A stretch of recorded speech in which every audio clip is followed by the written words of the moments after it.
দেশের বিদ্যুৎ ব্যবস্থায় নীরব চাপ তৈরি করেছে ব্যাটারি চালিত অটোরিকশা, স্থানীয় ভাষায় যা পরিচিত টেসলা নামে। যাত্রী পরিবহনের স্বল্প খরচ ও সহজলভ্যতার কারণে নগর থেকে মফস্বল সবখানেই দ্রুত ছড়িয়ে পড়েছে এসব যান। কিন্তু এই জনপ্রিয়তার আড়ালে বিদ্যুৎ চুরির মাধ্যমে ব্যাপক রাজস্ব বঞ্চিত হচ্ছে সরকার। জটিল এক সমীকরণ তৈরি হয়েছে সড়ক নিরাপত্তাতেও। সেন্টার ফর পলিসি ডায়ালগের গবেষণা অনুযায়ী দেশের মোট বিদ্যুৎ উৎপাদনের প্রায় 5%ই প্রতিদিন ব্যয় হচ্ছে ব্যাটারি চালিত রিক্সা চার্জে। জাতীয় গ্রিড থেকে প্রতিদিন প্রায় 800 মেগাওয়াট বিদ্যুৎ চলে যাচ্ছে শুধু এইসব যান চার্জ দিতে, অথচ এর বড় একটি অংশই ব্যবহার হচ্ছে অবৈধ সংযোগের মাধ্যমে।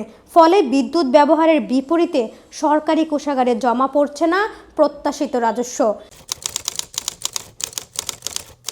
দর্শক, একটি ব্যাটারি চালিত অটোরিকশায় সাধারণত 4 থেকে 6টি 12 ভোল্টের ব্যাটারি থাকে। এইসব ব্যাটারি চার্জ দিতে ঘন্টায় প্রায় 1100 ওয়াট বিদ্যুৎ প্রয়োজন হয়। 8 ঘন্টা চার্জে রাখলে একটি রিকশার পেছনে খরচ হয় প্রায় 9 ইউনিট বিদ্যুৎ।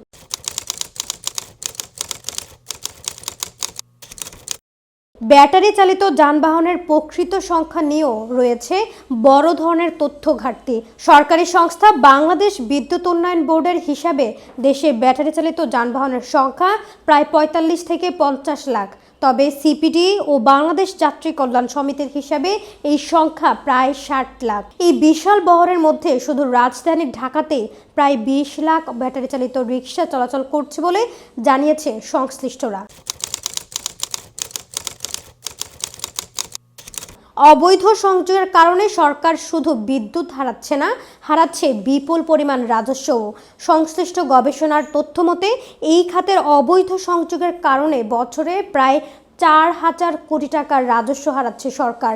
এর সঙ্গে যুক্ত হয়েছে আরও বড় একটি অনানুষ্ঠানিক অর্থনীতি। সিপিডির তথ্য অনুযায়ী রাজধানীতে থাকা প্রায় 20 লাখ অটোরিকশার প্রতিটি থেকে গ্যারেজ ভাড়া ও চার্জ বাবদ দিনে গড়ে 100 টাকা আদায় করা হয়। অর্থাৎ শুধু ঢাকাতেই প্রতিদিন এই খাতে লেনদেন হয় প্রায় 20 কোটি টাকা বছরে, যার পরিমাণ দাঁড়ায় প্রায় 7200 কোটি টাকা।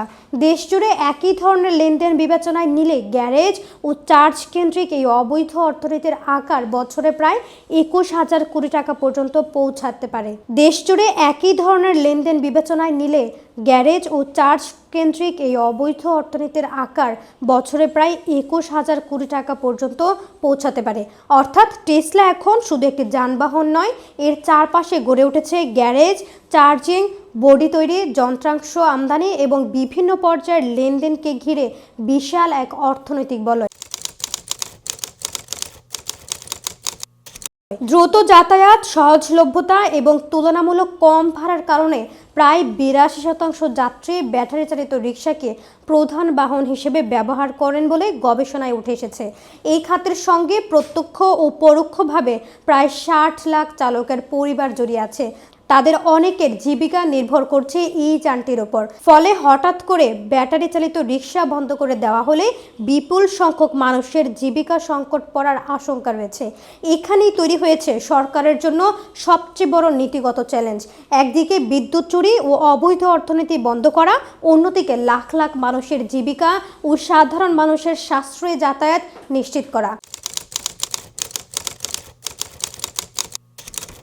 দর্শক, টেসলার সংকট শুধু বিদ্যুৎ ব্যবহারে সীমাবদ্ধ নয়, এর সঙ্গে জড়িয়ে আছে সড়ক নিরাপত্তার প্রশ্নও। গবেষণার তথ্য বলছে এইসব অটোরিকশার প্রায় 75% চালকেরই যান চালানোর পূর্ব অভিজ্ঞতা বা ট্রাফিক আইন সম্পর্কে পর্যাপ্ত ধারণা নেই। প্রশিক্ষণ ও দক্ষতার ঘাটতি থাকায় সড়কে তৈরি হচ্ছে বাড়তি ঝুঁকি। রোড সেফটি ফাউন্ডেশনের তথ্য অনুযায়ী প্রশিক্ষণ ও দক্ষতার অভাবে শুধু 1 বছরেই অটোরিকশা সংক্রান্ত ঘটনায় 1376 জন প্রাণ হারিয়েছেন।